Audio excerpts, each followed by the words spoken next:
The E3 2015 demo of Assassin's Creed Syndicate offers up a substantial chunk of its gameplay, giving players a chance to try out big additions like the rope launcher, gang brawls, and carriage chases, but not all of what it showcases is so obvious. Taking the time to go off the rails and experiment yields all kinds of insight into what's new, and with that in mind, here are 10 cool things even sharp-eyed players might have missed. Jacob Fry can beat up Victorian thugs by the dozen, usually with brutal finishers. If you're in the mood for a challenge, however, try getting a few of them to the very point of death, and then backing off. If you can get a few wounded Templars near each other without accidentally killing any, you can finish them all at once with a spectacular cinematic flourish. Our natural inclination when starting the demo for the first time was to immediately head to the rooftops and make a beeline for the nearest enemy stronghold, because that's what assassins do, right? Well, there's nothing that says assassins can't also hijack one of London's many carriages and wreak some idle havoc. If you feel like being a jerk, you're free to run down Templars, ram civilians off the road, and eventually get chased around by London's police officers. Drawing unwanted attention from enemies and carriages can be deadly. Lucky for you, there's a quick solution, although you might want to avoid it if you don't like seeing animals get hurt in games. Shooting your enemy's steeds with any weapon will send them racing down the street, taking their Templar handlers with them. If that's not final enough, shooting the horses again kills them, effectively crashing their carriages and creating an obstacle for other pursuers.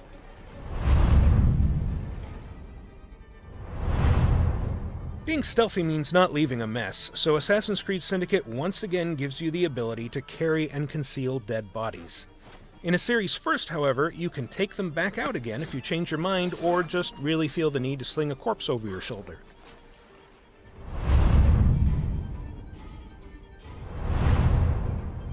Jacob has a few throwing knives up his sleeve, and they're good for more than just long-range headshot kills. They can also create distractions to lure enemies to specific spots, which is a fantastic tool for those moments when you want baddies to stand under big, heavy objects that can be easily cut loose with another well-aimed knife throw. Things won't always go your way in a fight, and being desynchronized is more gruesome than it's been in the past. Losing a fight can now mean watching Jacob get executed by his Templar foes. It's humiliating, so consider it an extra incentive to not get killed.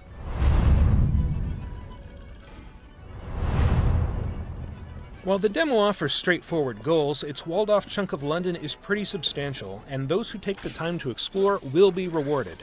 Specifically, they'll be rewarded with the chance to check out St. Paul's Cathedral, a soaring piece of 17th century architecture that's presented here in all its massive glory, making it an essential stop for the determined historical tourist.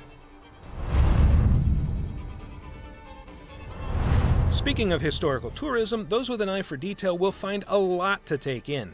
19th century ads are fascinating to look at with their old-timey caricatures and quaintly elaborate product logos, and they're plastered all over the place. You can also watch workmen build a road or scale the heights of London's tallest buildings and take in the strangely majestic skyline created by smoke-belching factories. At the climax of the demo, we chased a Templar gang boss named Bloody Nora across town in a carriage before facing off against her forces in a vicious gang battle. But you don't fight her. We can't stand to let a Templar live, though, and it's entirely possible to stop and kill her en route to the battle by intercepting her carriage. You'll notice the difference when you arrive at the brawl site. Instead of being greeted by Nora and her revolver, you'll get to see Jacob triumphantly display Nora's scarf. You'll still have to fight, but you'll get the extra satisfaction of knowing there's one less Templar in London. What other secrets does London hold? Find out when Assassin's Creed Syndicate comes to PlayStation 4 and Xbox One on October 23rd, and PC this fall. And in the meantime,